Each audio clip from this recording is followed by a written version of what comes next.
Le 28 décembre, sous le ciel pâle de Saint-Tropez, un cortège silencieux accompagne la dépouille de Brigitte Bardot vers l'église Notre-Dame de l'Assomption.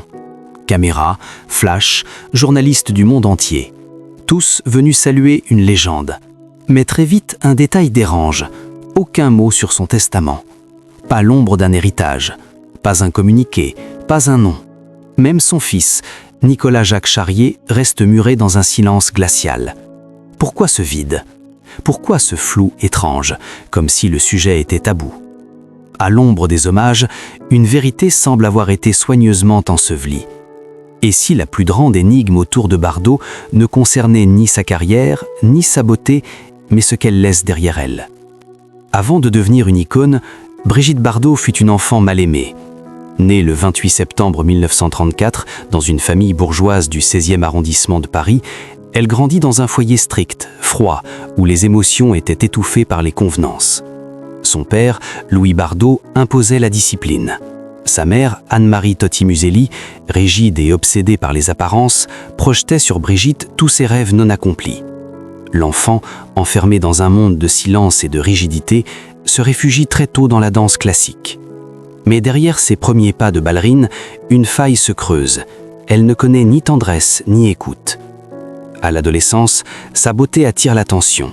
Elle devient mannequin presque malgré elle, puis comédienne.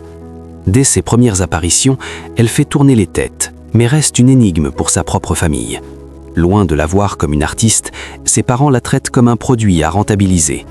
Le contrôle familial est permanent. Bardot étouffe. Elle trouve une échappatoire dans des amours précoces, passionnés, souvent destructeurs. En 1959, elle met au monde un fils, Nicolas Jacques Charrier, fruit de son mariage avec l'acteur Jacques Charrier.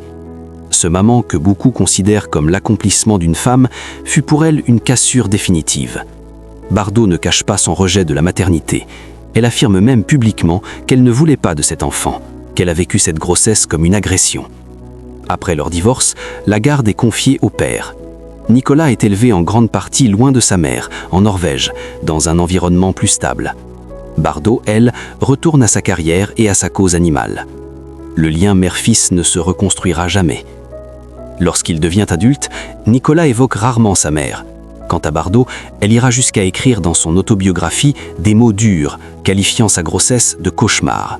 Ce rejet absolu, cette fracture irrémédiable, deviendra le point aveugle de sa vie personnelle. Derrière les sourires figés des photos d'époque, une douleur persistante se cache, celle d'une femme qui n'a jamais été vraiment fille, ni vraiment mère. Un être construit dans la fuite, fuite de l'autorité, du regard des autres, de la responsabilité. Bardot a toujours revendiqué sa liberté, mais à quel prix ? À ce stade, une chose devient claire. Si un jour elle devait organiser sa succession, ce ne serait ni avec le cœur, ni avec le sang. Son héritage n'a jamais été une évidence. Il était déjà, dès l'origine, une bombe à retardement. Au tournant des années 1950, Brigitte Bardot explose. Elle devient l'incarnation d'une nouvelle féminité, libre, sensuelle, irrévérentielle. Avec « Et Dieu créa la femme » en 1956, elle pulvérise les conventions. Le film choque, séduit, divise, mais propulse la jeune actrice de 22 ans au rang de sexe-symbole mondial. En quelques années, son image devient d'une marchandise. Milliers de posters vendus, une de Paris Match, inspiration pour des chansons, des coupes de cheveux, des robes, un style entier. Son nom bébé se transforme en marque vivante. À l'apogée de sa carrière, 1956-1973, elle tourne dans plus de 45 films, dont certains devenus cultes. La vérité, Le mépris, Vie privée. Elle collabore avec Godard, Vadan, Clouzot, Sautet. À Cannes, à Rome, à New York, elle est acclamée, poursuivie, idolâtrée. Elle incarne une forme de liberté sexuelle avant même la révolution de 1968. Dans les années 60, on estime que son image elle seule génère plusieurs millions de francs de revenus publicitaires par an. Elle est une des premières stars françaises à comprendre l'impact de son aura médiatique sur l'économie du cinéma et de la mode. Mais à mesure que sa notoriété monte, une autre dynamique s'installe. Bardot fuit les plateaux, les mondanités, les interviews. Elle se replie sur elle-même. Dès la fin des années 60, elle achète la villa La Madrague à Saint-Tropez, alors petit village de pêcheurs. Cette maison deviendra le sanctuaire de sa vie privée. Entourée d'animaux, elle s'y retire loin de la fureur médiatique.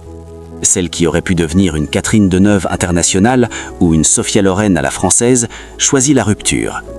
En 1973, à seulement 39 ans, elle prend une décision radicale. Elle met un terme définitif à sa carrière cinématographique. Ce geste, incompris à l'époque, marque un tournant. Bardot s'efface. Elle coupe les ponts avec le show business, mais pas avec le public. Elle transforme son image en combat contre la corrida, les abattoirs, les expérimentations animales.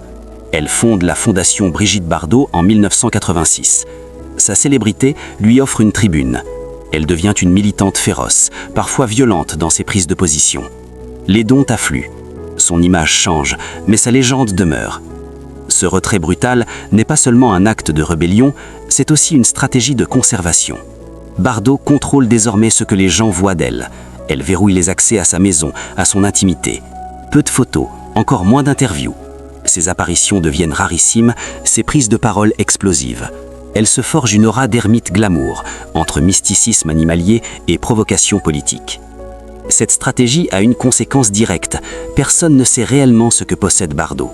Ses biens sont dispersés, maisons, terrains, actifs financiers, œuvres d'art, objets personnels.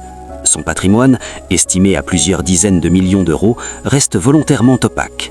Paradoxalement, alors qu'elle devient l'une des femmes les plus célèbres du monde, elle reste farouchement discrète sur ses affaires privées.